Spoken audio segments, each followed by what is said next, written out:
हरे कृष्णा। ओम नमो भगवते वासुदेवाय।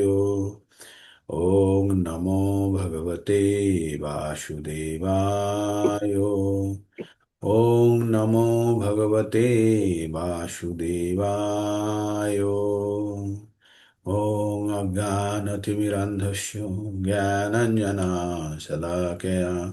चक्षुरुन्मिलितं येन तस्मै श्रीगुरुभ्ये नमः। হরে কৃষ্ণা। তো সকল ভক্তদেরকে সশ্রদ্ধ প্রণাম। সকালের আমাদের ভগবদ গীতা ক্লাসে আপনারা ভগবদ গীতা ক্লাস করেন। আপনারা আমরা সবাই মিলে ভগবদ গীতার অনুষ্ঠান আমরা পার্টিসিপেট করি বা অংশগ্রহণ করি। ভগবদ গীতা ভগবানের মুখনিসৃত বাণী, তাই অত্যন্ত পবিত্র এবং আহ সুখসাধ্য, প্রত্যক্ষভাবে এটাকে উপলব্ধি করা যায়। তাই ভগবান কুরুক্ষেত্রের রণাঙ্গনে অর্জুন তার প্রিয় সখা অর্জুনকে এই It's পরম good জ্ঞান nature. তিনি দিয়েছিলেন। হ্যাঁ, Yes, তো it's good ভগবান nature. যখন অর্জুনকে এই ভগবত গীতা সম্বন্ধে বর্ণনা করেন তখন পাঁচটি বিষয় সম্বন্ধে তিনি বলেছিলেন। বিষয়গুলি হলো ঈশ্বর, জীব, সময়, প্রকৃতি এবং কর্ম। প্রথম চারটি বিষয় সরাসরি ঈশ্বরের নিয়ন্ত্রণাধীন। পঞ্চম বিষয়টি যেটিতে মনুষ্যের কিছু করার ক্ষমতা আছে। তো এখানে আমরা কর্ম, কর্ম বলতে আমরা কি বুঝি? কর্ম, কর্ম মানে হচ্ছে এই প্রকৃতির সঙ্গে আমাদের যে আহ আমরা প্রকৃতির সঙ্গে যেভাবে যুক্ত হই, আমরা প্রকৃতির সঙ্গে যেভাবে আমরা আহ ইন্টারাক্ট করি, বা এটাকে কি বলবো, ক্রিয়া প্রতিক্রিয়া করি, প্রতিক্রিয়া প্রকৃতির সঙ্গে আমরা যেভাবে যুক্ত হয়ে যে সমস্ত ভূমিকাগুলো পালন করি বা যা কিছুই করি প্রকৃতির সঙ্গে যুক্ত হয়ে, সেগুলি কর্ম। আর এই যেই আমরা প্রকৃতির সঙ্গে যুক্ত হয়ে যে কর্মগুলো করব, সেগুলো সব সময় ফল দেবে আমাদের। আর কর্মের ফল অনুযায়ী কর্মকে তিন ভাগে ভাগ করা হয়েছে: সকর্ম, বিকর্ম আর অকর্ম। যে সমস্ত কর্ম পুণ্য উৎপন্ন করে তাকে বলা হয় সকর্ম। যে সমস্ত কর্ম পাপ উৎপন্ন করে তাকে বলা হয় বিকর্ম। এবার পাপ আর পুণ্য উৎপন্ন করলেই আমাকে সেটি ভোগ করতে হবে। পুণ্য উৎপন্ন করলে পুণ্যের ফল ভোগ করতে হবে, পাপ উৎপন্ন করলে পাপ ও পাপের ফল ভোগ করতে হবে। তাহলে মানব জীবনে আমাদের কিভাবে, আমরা বাঁচবো কিভাবে? পাপ বা পুণ্য, পাপ এবং পুণ্য উভয়ই বন্ধনকারী। অর্থাৎ আমরা যদি পাপ এবং পুণ্য উৎপন্ন করি তাহলে দুটোরই ফল আমাদের ভোগতে হবে। তাহলে আমাদের রক্ষে কি, আমাদের কি করা উচিত? তবে এখানে একটি কথা বলা হয়েছে, আরেকটি কর্মের কথা বলা হচ্ছে, সেটাকে বলছে অকর্ম। সেটি সেটি কি? সেটি হচ্ছে ভগবান বিষ্ণুর উদ্দেশ্যে, ভগবানের উদ্দেশ্যে কৃত কর্মকে অকর্ম বলা হয়। অর্থাৎ যে কোনো কর্ম যখন ভগবানের উদ্দেশ্যে ক্রিয় সম্পন্ন করা হবে, সেটিতে কোনো পাপ বা পুণ্য উৎপন্ন করবে না। আর পাপ বা পুণ্য উৎপন্ন না করলে বন্ধন থেকে মুক্ত হওয়ার একটা রাস্তা হবে। তাই প্রকৃতির সঙ্গে আমরা যখনই আমরা আহ আদান প্রদান করি, প্রকৃতির সঙ্গে যখনই আদান প্রদান প্রদান করি, তখনই আমাদের যত সমস্যা শুরু হয়। এবার প্রকৃতি আমাদের কিভাবে আমাদেরকে আদান প্রদান করাতে বাধ্য করে? যখনই আমরা প্রকৃতির মধ্যে আছি, আজকে আমরা যে বিষয়টির উপরে কথা বলবো, প্রকৃতি এবং তার সঙ্গে আমাদের আদান প্রদান এবং তার ফল, এটি নিয়ে আমরা মোটামুটি আজকের আলোচনার বিষয় থাকবে। ঠিক?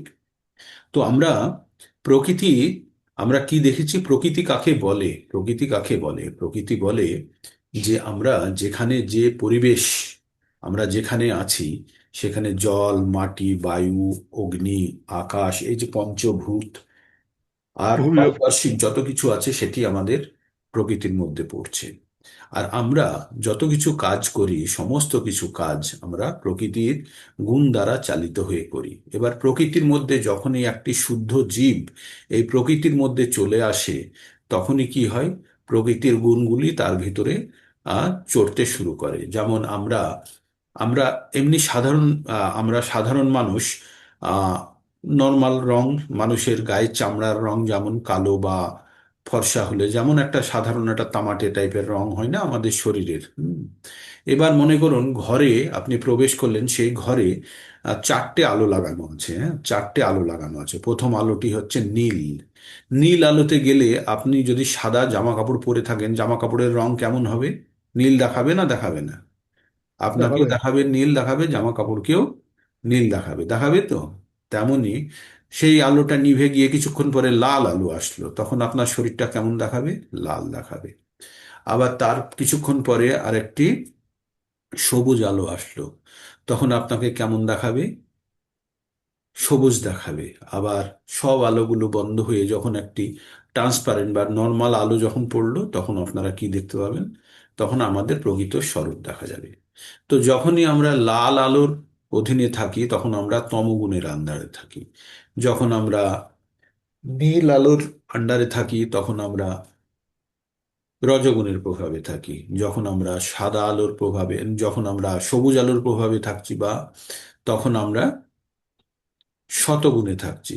আর এবার যখন আমরা তিনটে আলোই বন্ধ করে দিয়ে যদি সাদা আলো মানে নর্মাল আলো, যেটা আলোর তো কোনো রং নেই, যে আলোর সাতটি আলোর সংমিশ্রণে যে আলোটি তৈরি, সেই আলোর যখন আমরা অধীনে আছি তখন আমরা শুদ্ধ, আমাদের প্রকৃত রূপ দেখা যাচ্ছে। তাই আমরা যখন এই পৃথিবীতে জন্মগ্রহণ করি, তখন জড় প্রকৃতির মধ্যে আসি, তখন আমাদের উপরে বিভিন্ন ধরনের আলো পড়ছে। সাদা আলোতে তো আমরা আছি, তার সঙ্গে নীল, সবুজ, লাল। তো এইরকম তিনটে রং, যেমন RYB আমরা বলি, রেড, ইয়েলো, ব্লু। সবুজটাকে আপনারা হলুদ হিসাবে ধরবেন, তাহলে সবুজ আলোটি বাদ দিয়ে আমরা হলুদ ধরছি। তাহলে আমাদের তিনটে আলো কি কি আছে? তিনটে আলো হচ্ছে লাল, লাল, নীল, নীল, হলুদ। হলুদ। এই তিনটেকে বলা হয় প্রাথমিক রং। এই তিনটেকে বলা হয় প্রাথমিক রং। যত পৃথিবীতে রং আছে এই তিনটে রং দ্বারা সমস্ত কিছু রং তৈরি করা যায়। যেমন সবুজ রং বানাতে গেলে নীল আর হলুদকে মিশালে সবুজ হয়ে যাবে, হলুদ আর লালকে মিশালে কমলা হয়ে যাবে, তাই না? আবার নীল আবার লাল মিশালে বেগুনি হয়ে যাবে। তো এইভাবে আমরা বিভিন্ন বিভিন্ন পার্সেন্টেজ অনুযায়ী আমরা রং উৎপন্ন করি। তো আমাদের তিনটে গুণ আছে প্রকৃতিতে। আমরা যখনই প্রকৃতিতে চলে এসেছি, আমরা যখন এসেছিলাম তখন আমরা সাদা আলোকের অধীনে ছিলাম, কিন্তু কিছুক্ষণ প্রকৃতিতে থাকার পরেই আমাদের কি করেছে, আমাদের এই যে আলোকগুলি, যে যতখানি আলোকের অধীনে আছে সেই রূপ গুণ আমাদের মধ্যে উৎপন্ন হয়েছে। ঠিক। এবার আমরা কোন আলোটা বেশি পছন্দ করি, সেই আলোর দিকে আকৃষ্ট হই এবং সেই আলোর প্রভাবে আমাদের রূপ পরিবর্তিত হয়। তাই শত, রজ আর তম তিনটে গুণের অধীনে আমরা আছি। আর প্রকৃতিতে যখন আমরা থাকি তখন আমাদের একটা জিনিস জানতে হবে, আমরা কোনো কিছু করতে পারি না। শুনতে আপনাদের অবাক লাগছে হয়তো।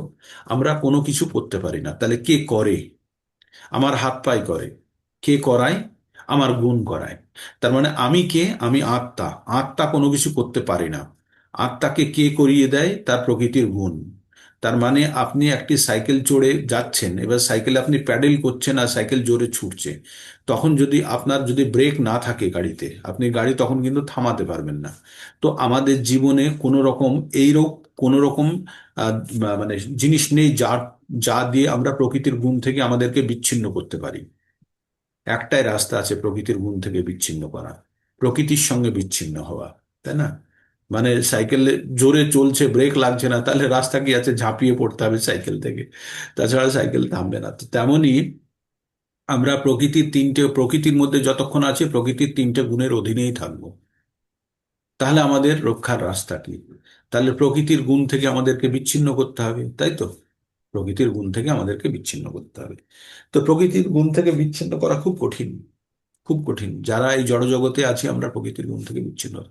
তাই আমরা যে সমস্ত কর্ম করি সমস্ত কর্মই প্রকৃতির দ্বারা নিয়ন্ত্রিত। তাই আমরা 3 নম্বর অধ্যায়ের 27 নম্বর শ্লোকে পড়েছি।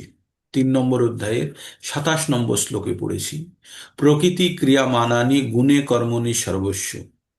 প্রকৃতি ক্রিয়ামানানি গুণে কর্মণি সর্বস্ব, অহংকারও বিমূঢ় আত্মা কর্তাহম ইতি মান্যতে। আমরা সবসময় ভাবি এই কাজটি আমি করেছি, আমি করেছি, আমি করেছি, কিন্তু আমি কোনো কাজই করতে পারি না। সেই কাজটি কে করেছে? প্রকৃতির তিনটে গুণ আমাকে ওই কাজটি করিয়েছে। তো এই কথাটি উল্লেখ করার পূর্বে আমাদের আর একটি কথা জানতে হবে। অর্জুন ভগবানকে জিজ্ঞেস করেছিলেন, ভগবান, যে আমরা আমরা কেন আমরা কেন পাপ কাজ করে ফেলি, ইচ্ছা না থাকা সত্ত্বেও কেন পাপ কাজ করে ফেলি। তো শ্লোকটি এরকম ছিল, অথ কেন প্রযুক্ত হয়ং পাপং চরতি পুরুষঃ অনাচ্ছন্নপি বাষ্ণোয় বলাদীপ নিয়োজিত। ভগবানকে বলেছিলেন, অথ কেন প্রযুক্ত হয়ং পাপং চরতি পুরুষঃ অন্নাচ্ছন্নপি বৈষ্ণেয় বলাদীপ নিয়োজিত, যে আমাদের ইচ্ছা না থাকা সত্ত্বেও আমরা এই কাজগুলি কিন্তু করে ফেলি। কেন? তখন ভগবান বলেছিলেন, কাম এসো ক্রোধ এসো। এই যে কাম এবং ক্রোধ, এগুলো আমাদের কোথা থেকে উৎপন্ন হয়? রজগুণ সমদ্ভব, রজগুণ থেকে উৎপন্ন হয়। তাই কি বললেন, মহাশন মহাপাপম মা বৈরিনাম বিদ্যি নহিম বৈরিনাম। তাই বলল এই মহাপাপ কে, কাম আর ক্রোধ থেকে বাঁচার জন্য আমাদের কি করতে হবে? আমাদের প্রধান শত্রুকে চিহ্নিতকরণ করতে হবে। কে প্রধান শত্রু? আমাদের কাম। তাহলে কামরূপী দুর্জয় শত্রুকে আমাদেরকে আমাদেরকে নিয়ন্ত্রণ করতে হবে বা পরিহার করতে হবে। তো এইভাবে আমরা তাহলে আমরা প্রকৃতির মধ্যে থেকে আমরা প্রকৃতিজাত আমাদের মধ্যে গুণসমূহ আমাদের মধ্যে উৎপন্ন হয়। তাই আমরা 13 নম্বর অধ্যায়ের 21 নম্বরের শ্লোক থেকে আমরা একটু পঠন করে একটু বোঝার চেষ্টা করব। ঠিক, এই জায়গাটা অত্যন্ত গুরুত্বপূর্ণ। এই জায়গাটা যদি বুঝে যান তাহলে 14, 15, 16, 17, 18 পর্যন্ত আমরা যে প্রকৃতির 3টে গুণের প্রভাব পড়লাম না আপনাদের, 5টা, 7টা, 12টা মানে বিষয়ের উপরে আমাদের প্রকৃতির প্রভাব। 12টি বিষয় কি কি? শ্রদ্ধা, আহার, যজ্ঞ, দান, তপস্যা, তারপরে ত্যাগ, কর্ম, কর্তা, জ্ঞান, বুদ্ধি। ধৈর্য, বুদ্ধি আর সুখ। হুম তো এই যে 12টি বিষয়ের উপরে কিসের প্রভাব ছিল? আমাদের প্রকৃতির 3টে গুণের প্রভাব পড়লাম আমরা 18 নম্বর অধ্যায়ে 40 নম্বর শ্লোক পর্যন্ত গিয়ে, মানে 17 থেকে শুরু করে 18 নম্বরের 40 পর্যন্ত এই 12টি বিষয়ের উপরে পঠন পাঠন করেছি। আমরা মোটামুটি বুঝতে পেরেছি যে প্রকৃতির 3টে গুণ কি, সত, রজ আর তম। এই 3টে গুণই প্রকৃতির 3টে জাল, জালের 3টে ধাগা বলে বা সুতো। এই সুতো দিয়ে একটা জাল বোনানো আছে। তো এই জালের মধ্যে আমরা আটকে আছি। আর কি, এই প্রকৃতির 3টে সুতো দ্বারা বাঁধা এই সেই জালটি। তাহলে যে যত তাড়াতাড়ি ছিঁড়তে পারবে সে তত তাড়াতাড়ি বেরোতে পারবে। তাহলে জাল থেকে বেরোনোর রাস্তা কি? সব থেকে শক্ত দড়িটা হচ্ছে তমগুণের, তারপরে দড়িটা আরেকটু হচ্ছে রজ, আর সব থেকে দুর্বল দড়িটা হচ্ছে শত। আর এই শতগুণের শত দড়িটা ছিঁড়লে তবেই বাইরে আসতে পারবে, তখন আর কোনো দড়ি নেই, তখন সেটা গুণ আতীত, গুণের অতীত অবস্থা। ঠিক, এতদূর পর্যন্ত বুঝে গেছেন? এইবার আর একটা রাস্তা বলছে এই গুণের বাইরে যাওয়ার, খুব সুন্দর রাস্তা আছে। এই জালের ভিতর থেকে বেরোতে গেলে আমাদের জালের যে পাশগুলো থাকে না, পাশগুলো, বড় পাশ হলে কি হয়, ছোট বস্তু, ছোট মাছগুলো বেরিয়ে যেতে পারে, পারে তো। কিন্তু পাশ যদি একদম মশারির মতো হয় তাহলে ছোট বস্তু বেরোতে পারে না। কিন্তু আমরা কি, আমাদের পরিচয় কি? আমরা আত্মা। আচ্ছা। আত্মার সাইজ কত বড়? সুখে চুলের ডগার 10,000 ভাগের 1 ভাগের সমান। কত বড়? চুলের ডগার 10,000 ভাগের 1 ভাগের সমান। তার মানে অত্যন্ত সূক্ষ্ম। এবার যখনই আমরা আমাদেরকে শরীর ভাববো তখন আমরা জালে আটকে থাকবো, কারণ আমরা বড়। শরীর মানে আমরা বড়, তো তখন প্রকৃতির 3টে গুণ দ্বারা আটকে গেলাম। এবার যে নিজেকে যত বড় ভাববে সে তত বেশি আটকে থাকবে, তত বেশি অহংকারী, আর সে তত বেশি আটকে থাকবে। কিন্তু যে নিজেকে যত সূক্ষ্ম ভাববে, হুম, যে সে তত ওই জাল থেকে বেরোতে পারবে। তাহলে জাল থেকে বেরোতে গেলে আমাদের কি হয়? দড়ি, শতগুণের দড়ি ছিঁড়ে বেরোতে হবে, অথবা আমাদেরকে ভাবতে হবে আমরা আত্মা, আমরা শরীর নই। এই শরীরটা শুধু আমাকে বয়ে নিয়ে যাওয়ার জন্য। যখনই আমাদের মধ্যে প্রকৃত অর্থে আমাদের প্রকৃত পরিচয় নিয়ে আমরা যখন বাঁচতে শুরু করব, তখন কিন্তু আমরা কোনো গুণের অধীনে থাকবো না। তাহলে 3টে গুণ কি প্রকৃতির? শত, রজ এবং তম। এই 3টে গুণ দ্বারা আমরা সব সময় কিছু না কিছু কাজ করছি। তাই এই গুণের বাইরে বেরোতে হলে আমাদের কি করতে হবে? আমাদের গুণাতীত অবস্থা যেতে হবে। আর গুণাতীত অবস্থা কি? এই প্রকৃতির 3টে গুণের বাইরে বেরোনোর অবস্থা কি? হয় আমাদেরকে আত্মা ভাবতে হবে। যখন আমরা আত্মা ভাবনার চিন্তার মধ্যে থাকব, তখন কোনো গুণ, আমাদের প্রকৃতির গুণ আমাদেরকে বন্ধনে আটকাতে পারবে না। আর যদি আমরা ক্রমান্বয়ে তম থেকে রজ, রজ থেকে শত, এবং শতর বন্ধন ত্যাগ করে আমরা যখন গুণাতীত অবস্থায় যাব তখন আমরা জালে ভাই। বেরোতে পারবো। এইবার আমরা 21 নম্বর শ্লোকাতে একটা জিনিস পড়বো, সেটি একটু হচ্ছে পাচ্ছি। 21 নম্বর শ্লোকাতে ভগবান কি বলছে, কার্য কারণ কর্তৃত্বে হেতুর প্রকৃতির উচ্যতে পুরুষ সুখ দুঃখানাম ভোক্তৃত্বে হেতুর উচ্যতে। এখানে উচ্চতে দুয়ার বলা হয়েছে। ওই যে রুচ্যতে প্রকৃতির, উচ্চতেকে প্রকৃতি, প্রকৃতির রুচ্যতে হয়েছে। হ্যাঁ, প্রকৃতির র তার সঙ্গে উ যুক্ত হয়ে রুচ্যতে হয়েছে, এগুলো সংস্কৃতর যুক্তাক্ষর। হ্যাঁ, হেতু, হেতুর রুচ্যতে। প্রকৃতি মানে প্রকৃতি জানি, কার্য কারণ ও কর্তৃত্বে, কার্য মানে কাজ, কারণ, কারণ আমরা জানি, কর্তৃত্বে তার মানে সমস্ত জড় কাজ, জড় কাজ ও কারণ। আমরা যে কোনো ফল যখন পাই না, যে কোনো কাজের ফল তার পিছনে একটি কারণ থাকে। যে কোনো ফল, এটাকে কজ অ্যান্ড ইফেক্ট বলে, কজ অ্যান্ড ইফেক্ট। কোনো কারণ, কোনো কিছুর জন্য তার একটা কারণ তার পিছনে থাকবেই। মানে আমরা এই যে সকালে আমরা ভগবত ভক্তির জন্য আমরা যুক্ত হয়েছি, তার কারণ কি? আমরা ভগবত জ্ঞান অর্জন করে আমরা আরো আধ্যাত্মিক উন্নতি করতে চাই, এটাই তো আমাদের কারণ। হুম। তেমনি আমরা যে কোনো ধরনের, আমরা যে কোনো ধরনের যে ফল ভোগ করি তার একটা কারণ থাকে। ঠিক। তো আমরা প্রকৃতিতে, প্রকৃতিতে যত কিছু, প্রকৃতির যত কিছু বিষয়ে কাজ কারণ হয় সেটাকে হেতু বলা হয়, কারণ বলা হয়। হ্যাঁ, কার্য এবং কারণের কর্তৃত্ব বিষয়ে প্রকৃতিকে, মানে যত কিছু প্রকৃতিতে যা কিছু আমরা দেখছি, প্রকৃতি হচ্ছে তার কারণ। যত কিছু পরিবর্তন হয় তার প্রকৃতি হচ্ছে তার কারণ। এবার বলছে, তেমনি মানুষের সুখ ও দুঃখ ভোগ করে। মানুষ সুখ ও দুঃখ ভোগ কিভাবে করে? কারণ জীবন, জীবকে তার হেতু, মানে সেটা মানুষ নিজের জন্যই ভোগ করে। প্রকৃতিতে যত কিছু কাজ এবং কার্য, কার্য এবং যত কিছু হয়, যা কিছু পরিবর্তন হয় তার কারণ হচ্ছে প্রকৃতি। এই যে আমাদের পরিবেশন যা কিছু পরিবর্তন হচ্ছে সব কিছুর কারণ হচ্ছে প্রকৃতি। তেমনি মানুষের সুখ এবং দুঃখর কারণ হচ্ছে জীব নিজে। আমাদের পরিবেশে যে কোনো পরিবর্তন যেগুলো হয় সেগুলোর কারণ হচ্ছে প্রকৃতি। আর আমাদের মধ্যে যে পরিবর্তন হচ্ছে তার কারণ হচ্ছে আমরাই। এত দূর পর্যন্ত বোঝা গেল? প্রকৃতিতে যে পরিবর্তন, পরিবেশে যে পরিবর্তন হচ্ছে তার কারণ হচ্ছে প্রকৃতি। আর আমাদের মধ্যে যে দুঃখ কষ্ট জ্বালা যন্ত্রণা সব ভোগ করছি তার কারণ হচ্ছে আমরা। মানে আমরা নিজেদের কারণে আমরা কষ্ট ভোগ করি, আমরা নিজেদের কারণে কষ্ট ভোগ করি। যেমন পরিবেশ পরিবর্তিত হয় প্রকৃতির কারণে, আর আমরা কষ্ট ভোগ করি কিসের জন্য? আমাদের কারণে। আমরা জীব নিজের জন্য কষ্ট ভোগ করে। এইবার অর্থটা কি লেখা আছে, সমস্ত কার্য এবং কারণের কর্তৃত্ব বিষয়ে প্রকৃতিকে হেতু, হেতু মানে কারণ বলা হয়। তেমনি সুখ ও দুঃখের ভোগ বিষয়ে জীবকে হেতু বলা হয়। জীবকে আমরা, আমরা প্রাণীরা জীব, যখন শরীর ধারণ করে থাকি তখন জীব বলা হয়, অথবা আত্মায় আমরা। আমরা আমাদের সুখ দুঃখের কারণ কি?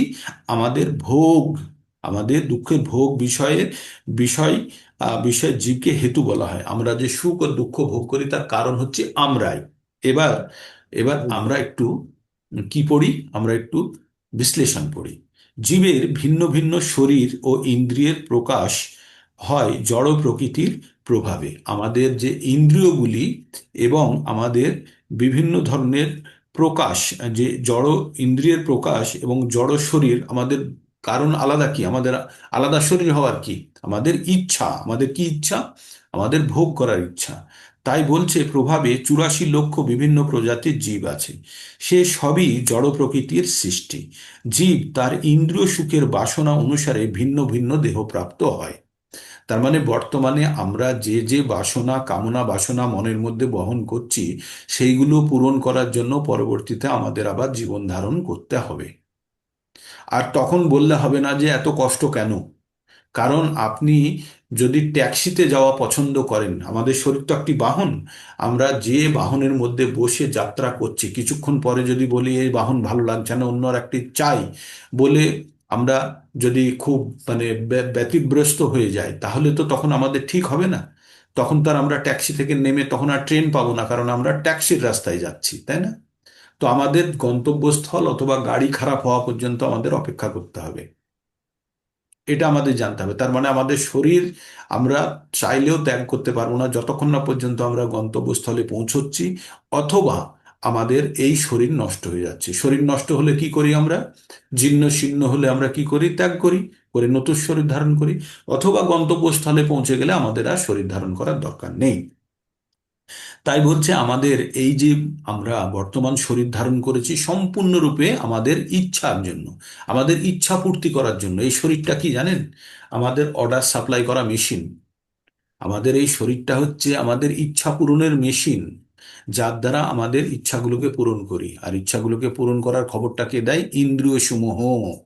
তাই এখানে কি লিখছেন প্রভুপাদ আর একবার বলছেন এখানে, জীব তার ইন্দ্রিয় ভোগের বাসনা অনুসারে ভিন্ন ভিন্ন দেহ প্রাপ্ত হয়। ভিন্ন ভিন্ন দেহে তখন সে বিভিন্ন ধরনের সুখ ও দুঃখ অনুভব করে। তার এই সুখ দুঃখের কারণ তার জড় দেহ, আর সেগুলি তার নিজের নয়। তার স্বরূপ সে নিত্য আনন্দময়, সচ্চিদানন্দ যেটা বলছে, সেই সম্বন্ধে কোনো সন্দেহ নেই। তাই সেটি তাই সেটি তার স্বাভাবিক অবস্থা। মানে আমরা সাদা ক্লিয়ার বাল্বের নিচে থাকা হচ্ছে আমাদের স্বাভাবিক অবস্থা, কিন্তু যখনই আমরা লাল, হলুদ বা নীল রঙের বাল্বের আলোর নিচে থাকছি তখনই আমাদের রঙের পরিবর্তন হচ্ছে। কিন্তু আমাদের প্রকৃত স্বরূপ কি? আমরা কোনো গুণের অধীনে থাকার নয়। তাই বলছে তার স্বরূপে সে নিত্য আনন্দময়, সেই সম্বন্ধে কোনো সন্দেহ নেই। আর সেটি হচ্ছে তার স্বাভাবিক অবস্থা। কিন্তু জড়জগতের উপরে আধিপত্য বিস্তার করার জন্য আসল কারণ হচ্ছে আমরা আমরা অন্যের পুরে আমাদের লাঠি ঘোরাতে চাই। এটা হচ্ছে আমাদের স্বাভাবিক প্রবণতা। এই যে জড় জগতের পুরে লাঠি ঘোরানোর জন্য বা আমাদের প্রভাব বিস্তার করার জন্য আমরা কি করি? জড় জগতের সঙ্গে আবদ্ধ হয়ে পড়ি এবং দুঃখ কষ্ট আমাদের তখন থেকে শুরু হয়ে যায়। তার মানে আমরা যখনই কারোর উপরে কর্তৃত্ব করার চেষ্টা করব, এটা ব্যবহারিক ক্ষেত্রেও দেখে নিন, কর্তৃত্ব করার চেষ্টা করব, তখনই যত সমস্যা শুরু হবে, তাই না? কেউ যদি রাজ্য চালানোর জন্য, কেউ যদি রাজা হতে চায়, দুনিয়ার সমস্যা। কেউ যদি এমএলএ হতে চায়, তার তার লোকাল সমস্যা। কেউ যদি প্রধান হতে চায়, তার লোকাল সমস্যা। ইভেন বাড়িরও যদি কেউ হেড হতে চায়, তারও দুনিয়ার সমস্যা, তাই না? তাই এখানে বলছে যে আমাদের সব থেকে কষ্টের মূল কারণ কি? জড় জগতের উপর আধিপত্য করার বাসনার ফলে জীব এই জগতে আবদ্ধ হয়ে পড়ে। হুম। চিৎ জগতের এই ধরনের কিছু নেই। মানে হচ্ছে চিৎ জগৎ মানে কি? আধ্যাত্মিক জগতে এই ধরনের কিছু নেই। চিৎ জগৎ পবিত্র, কিন্তু জড় জগতে সকল সকলেই তাদের দেহগত ইন্দ্রিয় সুখ ভোগের জন্য সংগ্রাম করে চলেছে। কি করছে? কিন্তু জড় জগতে সকলেই তাদের দেহগত ইন্দ্রিয় সুখ ভোগের জন্য সংগ্রাম করে চলেছে। আমরা পড়েছিলাম না 15 নম্বর অধ্যায়ে 7 নম্বর, মামে বংশ জীবালোকে জীবাভূতান সনাতন মনঃষষ্ঠানি ইন্দ্রিয়ানি প্রকৃতিস্থানি কর্ষতি। মন আর অন্যান্য 5টি ইন্দ্রিয় নিয়ে আমরা প্রকৃতিতে কঠিন সংগ্রাম করছি। তাই বলছে এখানে কি বলছে? এখানে বলছে জড় জগতে দেহগত ইন্দ্রিয় সুখ ভোগের জন্য সংগ্রাম করে চলেছে, সংগ্রাম করে চলেছে। এই দেহ হলো ইন্দ্রিয়ের, এই দেহটি হলো ইন্দ্রিয়ের পরিণাম। আমরা যে যে জিনিসগুলো মনে নিয়ে চলেছি সেইগুলোকে পূরণ করার জন্য এই দেহটি। এটা হচ্ছে আমরা 15-9 পড়েছি। তারপরে কি বলছি? ইন্দ্রিয়গুলি কামনা বাসনা চরিত্র। ইন্দ্রিয়গুলি ইন্দ্রিয়গুলি কি? আমাদের এই দেহটা কি? ইন্দ্রিয় দিয়ে তৈরি। আর ইন্দ্রিয়গুলো কি? আমাদের কামনা বাসনা চরিতার্থ করার জন্য যন্ত্র। তাই দেহ ও যন্ত্রতুল্য ইন্দ্রিয়গুলি সংযুক্তভাবে জড় প্রকৃতির দান। এবং পরবর্তী শ্লোকে বিশ্লেষণ করা হবে জীব তার পূর্ববর্তী কর্ম এবং বাসনা অনুসারে সুখ ও দুঃখ ভোগ করে। জীবের কামনা এবং কর্ম অনুসারে জড় প্রকৃতি তাকে তা বিভিন্ন আবাসনে প্রেরণ করে, বিভিন্ন গৃহে বা বিভিন্ন জায়গাতে প্রেরণ করে। কিসে? জীবের কামনা এবং কর্ম। আপনি শহরে গেছেন, গিয়ে আপনি ভেবেছেন সিনেমা দেখব, 10টা সিনেমা হল আছে। কোন সিনেমা হলে প্রবেশ করবেন? যেখানে আপনার ইচ্ছে হচ্ছে না, যে সিনেমাটা আপনি দেখতে চান। এমন তো নয় আপনি দেখতে চাইছেন যে মহাভক্ত তার প্রহ্লাদ মহারাজ দেখতে গেলেন, আর ওইখানে আপনি শোলের সিনেমা হলের মধ্যে পৌঁছে গেলেন, তা নয়। আপনি যেটা দেখতে চাইবেন সেটাই দেখতে পাবেন। তাই বলছে এখানে, এখানে বলছে ইন্দ্রিয়গুলি কামনা বাসনা চরিতার্থ করিবার যন্ত্র। তাই দেহ ও যন্ত্রতুল্য ইন্দ্রিয় সংযুক্তভাবে জড় প্রকৃতির দান। আর পরবর্তী শ্লোকে বিশ্লেষণ করা হয়েছে জীব পূর্ববর্তী কর্ম এবং বাসনা অনুসারে সুখ বা দুঃখ ভোগ করে। জীবের কামনা এবং কর্ম অনুসারে জড় প্রকৃতি তাকে বিভিন্ন আবাসনে প্রেরণ করে। এই জ- আবাসনগুলি অর্জনের জন্য জীব নিজেই দায়ী। আর সেই আবাসন মানে আমাদের শরীরের কথা বলছে। আর সেই সেই অনুসারে সুখ ও দুঃখ ভোগ করে। কোনো বিশেষ জড়দেহ প্রাপ্ত হলেই জীব প্রকৃতির নিয়ন্ত্রণাধীন হয়ে পড়ে, কারণ তার জড় দেহটি পদার্থী জড় প্রকৃতির নিয়ম অনুসারে তাকে পরিচালিত হতে হয়। তখন সেই নিয়ম পরিবর্তন করার ক্ষমতা থাকে না। যেমনটি কোনো জীবকে কুকুরের দেহে যদি রাখা হয়, তাকে কুকুরের দেহে রাখা রাখা হয়। যখনই তাকে কুকুরের দেহে রাখা হলো, তখন তাকে কুকুরের মতোই আচরণ করতে হবে, আর অন্য কোনো আচরণ কখনো করতে পারে না। আর কোনো জীবকে যদি শুকুরের শরীরে রাখা হয়, তখন তো শুকুরের মতো বিষ্ঠা খেতে সেইভাবেই সে কাজ করতে বাধ্য হয়। তেমনি কোনো জীবকে দেবতার দেহে রাখা হয়, তখন তার সেই দেহ অনুসারে সে আচরণ করে। এটিই প্রকৃতির নিয়ম। কিন্তু সর্ব অবস্থাতেই পরমাত্মা জীবাত্মার সঙ্গে থাকে। মণ্ডক উপনিষদে 3.1.1 তার ব্যাখ্যা করা হয়েছে, দা সম্পূর্ণা সযুজা শাখায়া, অর্থাৎ পরমেশ্বর ভগবান জীবের প্রতি এতই দয়াশীল যে সে সর্বদাই তার পরম বন্ধুর মতো পরমাত্মা রূপে সকল অবস্থাতেই তার সঙ্গে থাকেন। তো তাহলে আমরা কি বুঝলাম? এতদূর পর্যন্ত ভগবদ গীতার সার বুঝলাম যে আমাদের এই জড় জগতে কষ্টের কারণ কি? কারণ আমাদের ভোগ করার প্রবণতা। কি ভোগ করার? আমাদের মধ্যে সুপ্ত কামনা বাসনাকে চরিতার্থ করার জন্য আমরা একটি দেহ ধারণ করেছি। আর এই দেহটি হচ্ছে আমাদের কষ্টের মূল কারণ। কেমন দেহ কেমন দেহ পেয়েছি আমরা? যেমনটা আমরা ইচ্ছা করেছিলাম পূর্ববর্তী জীবনে। কেউ যদি কেউ যদি এখানে বলেছে কুকুর বা শুয়োরের মতো শরীর পেতে পারে, যদি তাদের মতো প্রবণতা কারোর মধ্যে থাকে। কুকুরের বিশেষ বৈশিষ্ট্যগুলোকে যদি কেউ খুব গভীরভাবে যদি পেতে চায়, তাহলে সে পরবর্তীতে কুকুরের জীবনই পাবে। বা শুকুরের মতো জীবন পেতে পারে, যে শুকুরের মতো যদি সে জীবন চায়। তো তাহলে মানুষের জীবনের পরিবর্তনগুলি কেন হচ্ছে? যে পূর্ববর্তী জীবনের কামনা বাসনাগুলোকে চরিতার্থ করার জন্য পরবর্তী জীবনটি লাভ করে। এইবার সেই বিশেষ শ্লোকটি আমরা পড়ব। 22 নম্বর শ্লোকে কি বলছে? পুরুষঃ প্রকৃতি স্থহি ভুঙ্ক্তে প্রকৃতি জান গুণান কারণং গুণ সংঘর্ষ সদ অসজ্জনি জন্মেষু। এবার এখানে বলছে পুরুষঃ। পুরুষঃ মানে হচ্ছে যে কোনো জীবন্ত প্রাণীকে পুরুষ বলা হয়। পুরুষ কেন বলা হয়? যারা প্রকৃতিকে ভোগ করে তাদেরকে বলা হয় পুরুষ। তাই যে কোনো জীবন্ত প্রাণী প্রকৃতিকে ভোগ করে। তাই বলছে পুরুষঃ প্রকৃতি স্থহি, মানে এই জীবেরা প্রকৃতিতে থেকে কি করে? ভুংতে, ভোগ করে, প্রকৃতি জান গুণান, প্রকৃতি জাত গুণসমূহকে ভোগ করে। আমরা যদি একটি খেতে যাই, একটি জমিতে যাই, বা একটি ডাঙায় যাই, যেখানে অনেক কি লাগানো আছে, লঙ্কা গাছ লাগানো আছে, পেয়ারা লাগানো আছে, পেয়ারা গাছ, আপেল গাছ, বিভিন্ন ধরনের গাছ আছে। এবার আমরা কি করলাম? প্রকৃতি থেকে আমরা যদি ওখান থেকে লঙ্কা তুলে চিবোই, তাহলে আমাদের ঝাল লাগবে না লাগবে না? লাগবে তো। তখনই আমি যদি আবার কলা খাই বা আপেল খাই, তখন আমাদের আবার মিষ্ট লাগবে।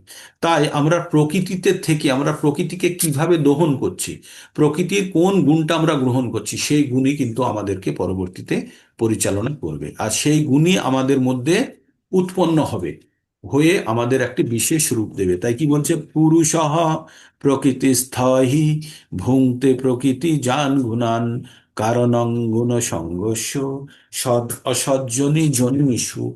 বলছে জড় প্রকৃতিতে অবস্থ হয়ে জীব প্রকৃতিজাত গুণসমূহ ভোগ করে, এবং প্রকৃতির গুণের সঙ্গের কারণে সৎ এবং অসৎ যোনি প্রাপ্ত হয়। এটি খুব গুরুত্বপূর্ণ, সৎ এবং অসৎ যোনি। সৎ মানে কি? সৎ মানে হচ্ছে ভালো, আর অসৎ মানে খারাপ। এটাই জেনে রাখুন, সৎ মানে ভালো, আর অসৎ মানে খারাপ। সৎ মানে কখনো চিরস্থায়ী বলা হয়, আর অসৎ মানে হচ্ছে ক্ষণস্থায়ী। চিরস্থায়ী মানে কি? যদি তার কাছে চিন্ময় শরীর হয়, তাহলে হচ্ছে চিন্ময় শরীর। আর অসৎ মানে হচ্ছে এই ক্ষণভঙ্গুর শরীর, মনুষ্য শরীর বা কোনো প্রাণী শরীর। তাই বলছে আমরা প্রকৃতি থেকে যে ধরনের জিনিসপত্র গ্রহণ করি, সেই ধরনের জিনিসপত্রই আমাদের কিন্তু প্রকৃতিতে আমাদের পরবর্তী জীবনের জন্য আমাদেরকে চালিত করে। এক মিনিট, হরে কৃষ্ণ।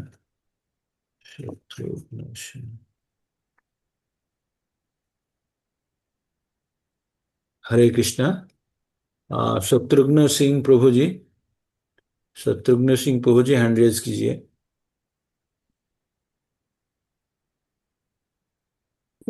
शत्रुघ्न सिंह प्रभु जी हैंड रेज कीजिए अगर है तो।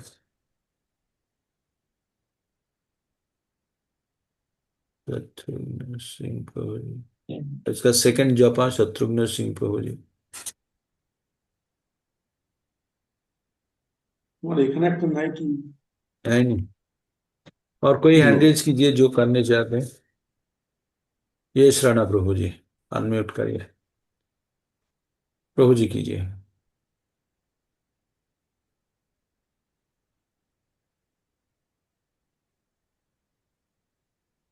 हरे कृष्णा हरे कृष्णा कृष्ण कृष्ण हरे हरे। हरे कृष्णा। तो আমরা আমরা এখান থেকে আমি একটু ওইদিকে চলে গেছিলাম। আচ্ছা, তারপরে কি বলছে, এইবার বলছে তাহলে জড় প্রকৃতিতে অবস্থিত হয়ে জীব প্রকৃতিজাত গুণসমূহ ভোগ করে এবং প্রকৃতির গুণের সঙ্গে সঙ্গ প্রভাবে তার সৎ এবং অসৎ জনিতে জন্ম হয়। এই জায়গাটা বোঝা গেল। তাহলে আমাদের যে বর্তমান জন্ম, আমাদের যে বর্তমান জীবন, তার কারণ কি? আমাদের বর্তমান জীবনের হচ্ছে পূর্ববর্তী জীবনের আমাদের অপূর্ণ ইচ্ছা। সেই ইচ্ছাগুলোকে চরিতার্থ করার জন্য আমরা বর্তমান শরীরটা পেয়েছি। আর ইচ্ছার সঙ্গে আর একটি জীবন, আর একটি জিনিস যুক্ত আছে আমাদের, এই ইচ্ছাকে সাহায্য করার জন্য কর্ম। তাই এই এই দুটো জিনিস আপনাদের মনে রাখতে হবে। যে কোনো জিনিস কিনতে গেলে আমাদের দুটো জিনিস লাগে, একটা হচ্ছে আমাদের লক্ষ্মী বা ধন, আর দুই নম্বর হচ্ছে ইচ্ছা। এই দুটো সংমিশ্রণে আমরা কোনো কিছু ক্রয় করে থাকি। তেমনি এই শরীরটা যখন আমরা প্রাপ্ত করেছি তখন আমাদের মধ্যে কি লুকোনো ছিল? আমাদের মনের মধ্যে ছিল ইচ্ছা। কি? ভোগ করার ইচ্ছা। কি ভোগ করার ইচ্ছা? এই যে জড় জগৎকে ভোগ করার ইচ্ছা। আর এই ভোগ করার ইচ্ছার কারণে আমরা কি করেছি? আমরা ভোগ করার ইচ্ছার কারণে আমরা এই জড় শরীরটা পেয়েছি। আমরা ভোগ করার জন্য এই জড় শরীরটি আমরা পেয়েছি। এই জড় শরীরের মধ্যে আমাদের যে যে বর্তমান বিকারগুলো আসে, যখন আমরা প্রকৃতির সঙ্গে যখন আমরা আমরা যখন আদান প্রদান করি তখন আমাদের বিভিন্ন বিকার তৈরি হয়। আর সেই বিকারগুলোই আমাদের বিভিন্ন কাজ করতে বাধ্য করে। হ্যাঁ, আমরা আর যখনই সেই কাজগুলো করি তার ফল ভোগ করি আমরা। আর যখনই আমরা বারবার একই জিনিস একই রকমের কাজ ভোগ করব, আর আমরা কি করব? আর ইচ্ছাগুলো বহন করব, পরবর্তী জীবন আমরা সেই রূপ পাবো। এইবার একটু শুনুন আপনারা। জীব কিভাবে এক দেহ থেকে অন্য দেহে দেহান্তরিত হয় তা বোঝার জন্য এই শ্লোকটি অত্যন্ত গুরুত্বপূর্ণ। দ্বিতীয় অধ্যায়ে ব্যাখ্যা করা হয়েছে যে পোশাক পরিবর্তনের মতো জীব এক দেহ থেকে অন্য দেহে দেহান্তরিত হয়। জড় অস্তিত্বের প্রতি তার আসক্তি এই পোশাক পরিবর্তনের কারণ। বুঝতে পারলেন এই লাইনটি?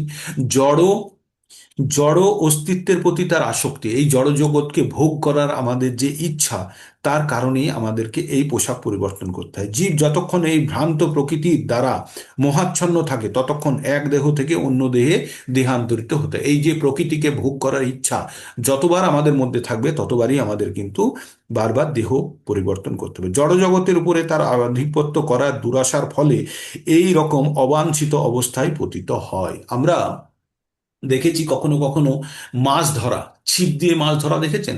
অনেক বড় বড় সব শহরের বাবুরা এসে রোববারের দিন একদম পুরো আহ, তার চাকর নকর চাকর লাগিয়ে, তার বিভিন্ন মানে খাট টাট লাগিয়ে বসে, চেয়ার টেয়ার লাগিয়ে, উপরে ছাতা লাগিয়ে সে বসে মাছ ধরছে। কি তার মাছ ধরা কি পেশা? না, তার আনন্দ। কেন আনন্দ? কারণ সে অজানা জিনিসকে জয় করার চেষ্টা করছে। অজানা জলের মধ্যে যখন মাছ আছে তখন মাছের প্রতি আমাদের কোনো নিয়ন্ত্রণ নেই, কিন্তু আমরা ছিপ দিয়ে সেই মাছকে ধরার চেষ্টা করছি। তার মানে আমরা অজানাকে আমরা নিয়ন্ত্রণ করার চেষ্টা করছি। আর এই প্রবণতাই এটি আমরা সব জায়গায় করার চেষ্টা করি। আমরা আর একজনের উপরে কর্তৃত্ব করার চেষ্টা করি। আর এই কর্তৃত্ব করার জন্যই আমাদের কিন্তু আমরা জড়জগতের এতে ফেঁসে যাই। এই যে জড়জগতের প্রতি আমাদের কর্তৃত্ব করার ইচ্ছা, অজানাকে জয় করার ইচ্ছা, আর এটাই আমাদের কিন্তু এই জড়জগতে বন্ধনে বেঁধে দেয়। তাই বলছে এই জড়জগতের উপরে আধিপত্য করার দুরাশার ফলে এইরকম অবাঞ্ছিত অবস্থায় পতিত হয়। জাগতিক কামনা বাসনার প্রভাবে সে কখনো দেবতা রূপে জন্মগ্রহণ করে, কখনো মানুষ রূপে, কখনো পশু পাখি জলচর কীটপতঙ্গ সাধুসন্ত পোকামাকড় হিসাবে জন্মগ্রহণ করে। সর্বদাই এই দেহান্তর ঘটে চলেছে, আর সর্ব অবস্থাতে জীব মনে করেছে তার পারিপার্শ্বিক অবস্থার নিয়ন্ত্রণ। প্রত্যেকটা অবস্থাতে আমরা আমাদের পরিবেশকে আমাদের কন্ট্রোলে ভাবি। আমরা যারা বাড়িতে আছি তারা ভাবি বাড়িকে কন্ট্রোল করব, যারা অফিসে থাকি ভাবি অফিসকে কন্ট্রোল করব, এবং কখনো কখনো আমরা নিজেকে, নিজের শরীরকে কন্ট্রোল করতে চাই। বা আমরা গাছের তলায় বসে আছি, ভাবি গাছের ছায়া বুঝে আমার মতো করে সূর্য ঘুরুক। মানে প্রত্যেকটা মুহূর্তে আমাদের চাওয়া পাওয়া করে আমরা জোর দিই। আর সেটি আমাদের কি করছে, আর সর্ব অবস্থাতে জীব মনে করেছে তার পারিপার্শ্বিক অবস্থার নিয়ন্ত্রণ, কিন্তু কার্যত সে কোনো অবস্থাতেই নিয়ন্ত্রণ করতে পারে না, সে নিজেই প্রকৃতির নিয়ন্ত্রণাধীন। কিভাবে জীব এই দেহপ্রাপ্ত হয় সে কথা এখানে ব্যাখ্যা ব্যাখ্যা করা হয়েছে। প্রকৃতির বিভিন্ন গুণের প্রভাবে এটি হচ্ছে, তাই প্রকৃতির তিনটে গুণের ঊর্ধ্বে উন্নীত হয়ে অপ্রাকৃত স্তরে অধিষ্ঠিত হতে হবে। তাকেই বলা হয় কৃষ্ণ চেতনা ভাবনা, বা কৃষ্ণ চেতনায় অধিষ্ঠিত না হলে তার জড় চেতনা তাকে এই দেহ থেকে অন্য দেহে ব- পরিবর্তন হতে বাধ্য করবে, দেহান্তরিত হতে বাধ্য করবে। কারণ অনাদিকাল ধরে তার হৃদয়ে জড় কামনা বাসনাগুলি রয়ে গেছে। মানে আমাদের মনের মধ্যে এই জীবনের নয়, জন্ম জন্মান্তরের স্তূপ বানিয়ে বসে আছি কামনা বাসনাকে চরিতার্থ করার জন্য। আর তাই এই চেতনার পরিবর্তন করতে হবে। এই পরিবর্তন সম্ভব হবে কেবল নির্ভরযোগ্য সূত্র থেকে, শ্রবণের মাধ্যমে। এটি অত্যন্ত গুরুত্বপূর্ণ কথা বললো। এখানে কি বললো, এই চেতনার পরিবর্তন হবে, এই জড় চেতনার, যে আমাদের চেতনার পরিবর্তন হবে, সেই পরিবর্তন হবে নির্ভরযোগ্য সূত্র থেকে শ্রবণ করার মাধ্যমে। তার শ্রেষ্ঠ নিদর্শন এখানে দেওয়া হচ্ছে। অর্জুন পরমেশ্বর ভগবান কৃষ্ণের কাছ থেকে এই ভগবত তত্ত্ব জ্ঞান শ্রবণ করেছেন।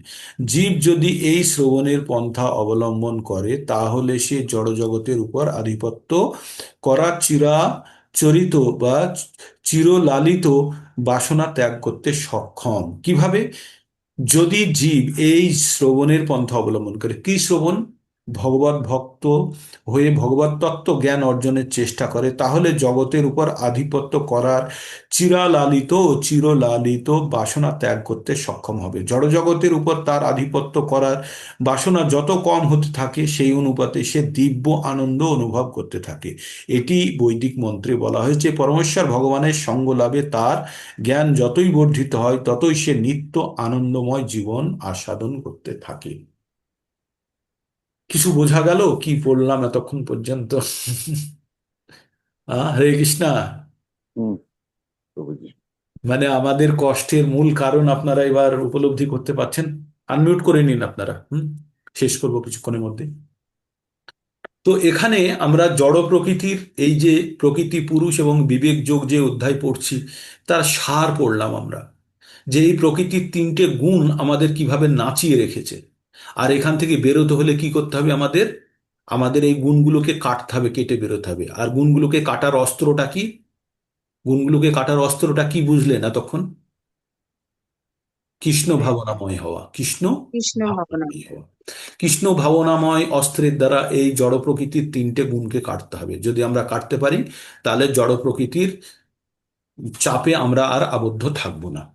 এটি হচ্ছে এই দুটো শ্লোকের মানে ভাষ্য, বা আমরা বর্ণনা পড়লাম। তাহলে বুঝতে পারলেন এতক্ষণ ধরে আমরা কি আলোচনা করলাম। আনমিউট করে এবার কারো কোনো প্রশ্ন থাকলে বলুন, তাড়াতাড়ি শেষ করবো প্রোগ্রামটা আজকে। হুম, হরে কৃষ্ণ প্রভুজি। বলুন না তাহলে বলুন। কালকে তো লিফলেট গুলো বিলি করেছি, জানি না কি হয়। কোথায় বেরিয়ে পড়েছেন? আমাদের এখানে একটা ফুল মেলা হচ্ছিল, একটু দূরে, বাড়ি থেকে একটু দূরেই। হ্যাঁ। প্রচুর প্রচুর লোকের, মানে মানে কয়েক হাজার লোকের সমাগম। আচ্ছা। একটু মাঝারি বয়স্ক দেখে লোকেদের দিয়েছি, জানি না কি হয়। হবে এবার হবে, তাদের নম্বরটাও নোট করুন। প্রভুর ইচ্ছা। তাদের তাদের নম্বরটাও নোট করুন, তাদের নম্বরটাও নোট করুন, নোট করে তাদের কানেক্ট করুন করুন। এই তো সুযোগ এইগুলো। হুম। এই যতগুলো পারবেন আপনি ডিস্ট্রিবিউট করুন। আপনার কাছে কতগুলো আছে আর? আর আছে মনে হয়, কালকেই হয়ে গেছে Disconnected. 50-60টা কাল হয়ে গেছে। বাহ, খুব ভালো খুব ভালো। Great effort. আমি জানি না কজন কানেক্ট হবে, অনেকে অ্যাডভার্টাইজমেন্ট মনে করেও তো ফেলে দেয়। না না ফেলুক, আপনি পেপার পেপার ডিস্ট্রিবিউট করেছেন তো ছাপানো? হ্যাঁ, পেপার। বাহ, খুব ভালো করেছেন, খুব ভালো করেছেন, করান করান করান। একটা না একটা কানেক্ট হলেই তো আপনার পারপাস সিদ্ধ হয়ে যাবে। আমি মানে শুধু পরমেশ্বরের উদ্দেশ্যে প্রার্থনা করছি। হ্যাঁ, হবে হবে হবে হবে, খুব ভালো এফোর্ট। সবাই শুনুন কি বলছেন মাতাজি। হ্যাঁ, মাতাজিতে মেলা লেগেছে, মেলাতে উনি ওই মানে বুক আর ওই ডিস্ট্রিবিউট করার চেষ্টা করছেন আবার খুব। আবার পেপার শর্ট করেছিল, আবার একটা সাইবার ক্যাফে খুঁজে যেখানে জেরক্স হয় হুম। সেখানে গিয়ে আবার দিল, মানে কয়েক কয়েক হাজার লোক। মনে হচ্ছে আরো পেপার আনলে ভালো হতো। করুন, চেষ্টা করুন, দেখুন আজকেও আবার গিয়ে চেষ্টা করুন, মুখেও কথা বলুন তাদের সঙ্গে, বলবেন এটা কোনো কালকেই বিজনেস। শেষ ছিল প্রভুজি, আমি তো জানতাম না। অত লোকের সমাগম দেখে একটু বুদ্ধি করে নিয়ে গিয়েছিলাম, হ্যাঁ, তারপরে দেখলাম পেপার সাইবার ক্যাফেতে গিয়ে হ্যাঁ, দরজার সামনে গেটের সামনে দাঁড়িয়ে। খুব ভালো। তো আপনারা সবাই শুনলেন কি বললেন মাতাজি, যে কিভাবে উনি প্রচারের চেষ্টা করছেন। আপনারা সবাই উদ্বুদ্ধ হন এবং এইভাবে চেষ্টা করুন। ঠিক আছে, আমাকে একটু দেন, বিরাম দেন আজকে। যারা ওই সেকশনে আসতে চাইবেন আসবেন।